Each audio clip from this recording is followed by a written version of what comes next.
All right, today we're diving deep into a really fascinating and, yeah, pretty speculative theory. It's called the 2025 timeline shift, and it's this mind-bending idea that the very fabric of our reality, well, it's about to change in a big way. So let's just start with a simple question to get our heads around this. I want you to forget everything you think you know about time being this one straight line. Instead, what if we're all, collectively, approaching a massive fork in the road? A point where reality itself could actually split. So, what do we actually mean by a timeline shift? Look, this is not about getting in a DeLorean and going back to the future. The theory describes a moment, a kind of event horizon, where our collective consciousness just fundamentally splits. And that split would restructure everything we think we know, giving rise to a completely new reality. Okay, so what would a shift of this magnitude even feel like? I mean, would we notice? Well, according to this theory, it's not some big, sudden explosion. No, it's a process. Something that starts really small and then just builds. And the key metaphor they use is this right here. The ripple becomes a wave. The idea is that for years, maybe even decades, small individual shifts in awareness, people waking up, so to speak, have been like these tiny little ripples in a pond. But now, all those ripples are starting to merge, and they're building momentum into what could become this unstoppable wave of change. And you know, this shift isn't just about external events changing. It's described as a kind of spiritual evolution. It's a move away from what the theory calls 3D existence. You know, a reality based on materialism, on fear, and on this rigid, tick-tock, linear idea of time.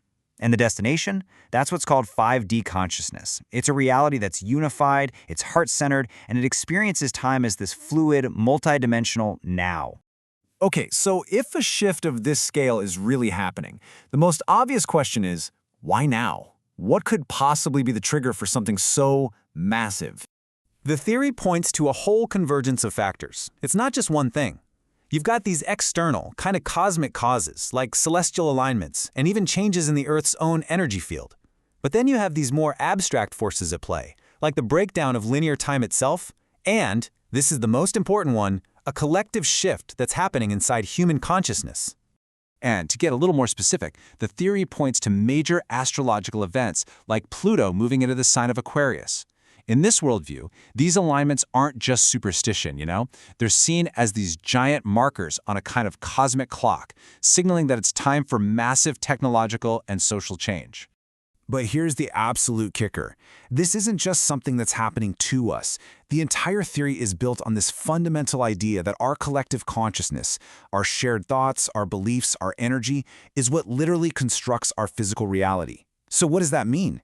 It means the shift isn't coming from the outside in. It's coming from the inside out. Okay, so if reality itself is fracturing, what would the evidence even look like? What kind of glitches in the matrix would we start to see all around us? It's a really interesting question to think about, right? The signs probably wouldn't be these huge catastrophic events. Instead, the theory suggests the evidence would be way more subtle, a lot more personal, and honestly, pretty strange. So the first type of evidence is what the theory calls silent warnings. And these are those really subtle nonverbal cues. We're talking about that powerful gut feeling that something big is coming, or a sudden spike in your intuition, or even noticing really unexplained weird shifts in animal behavior. And then you have what are called time fracture events, and this is where it starts to get a lot weirder. Think of things like the Mandela effect, right? Where huge groups of people have the exact same false memory. Or maybe you've had personal time slips, those bizarre moments where time seems to jump or stutter or even slow down. The theory also points to physical signs, and it calls them ascension symptoms. This connects things like, say, an unexplained ringing in your ears, or sudden bouts of fatigue, or having intensely vivid dreams, to the idea that our actual physical bodies are trying to adapt to a higher energetic frequency. Now stick with me here, because this is probably the most out there piece of evidence. It's called echoes of other Earths. This is the idea that as our timeline fractures, other parallel realities might actually be bleeding through. And that bleed through could be the cause of things like the Mandela effect, or even those strange flashbacks to a life you feel like you never lived. And then on a global scale, the evidence supposedly includes everything from strange phenomena in the sky to the extreme volatility we're seeing in our social and financial systems. It all contributes to this feeling that the old world and all its rules are just rapidly disappearing. So, where is all of this heading? Well, according to the theory, all of these signs are pointing to one critical moment, that fork in the road we talked about at the beginning, a point where humanity faces a tale of two completely different futures. And here we see the central choice. The theory basically says that humanity is splitting. One path leads toward that new Earth, a 5D heart-centered reality, and the other path? Well, it just continues the old world, that 3D fear-based existence. It's not one predetermined future, it's two very distinct possibilities.